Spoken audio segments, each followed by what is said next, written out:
السلام علیکم ورحمۃ اللہ وبرکاتہ۔ محترم ناظرین، اسکرین پر جو تصویریں آپ دیکھ رہے ہیں ان میں سے ایک حسین پٹھان ہے جنہوں نے گجرات کے پل حادثے میں تیر کر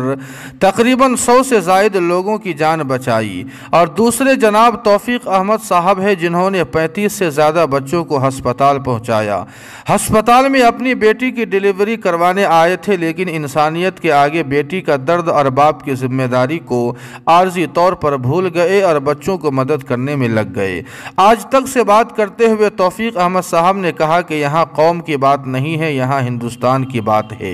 یہاں مذہب کی نہیں بلکہ انسانیت کی بات ہے، اور انسانیت کے ناطے ہمیں ایک دوسرے کی مدد کرنی چاہیے۔ ناظرین کرام، ذرا سوچئے، اسی گجرات کی بات ہے جہاں پر مسلمانوں کے نام اور خاندان سے اتنی نفرت ہوتی ہے کہ ان کے ہاتھ سے کوئی چیز خرید و فروخت کو معیوب شمار کیا جاتا ہے، جہاں حکومت ہندو مسلم فساد اور مذہبی رنجش کی بنیاد پر قائم ہوتی ہے، لیکن وہیں خوشی اس بات کی ہے کہ ایسے زہریلے اور نفرتی ماحول میں محبت و پیار اور اخوت و ہمدردی اور رحم دلی کا دیپ جلانے والے افراد بھی موجود ہیں، جو مذہبی متعصب اور فسادیوں کے چہرے پر محبت و اخوت کا پیغام دے کر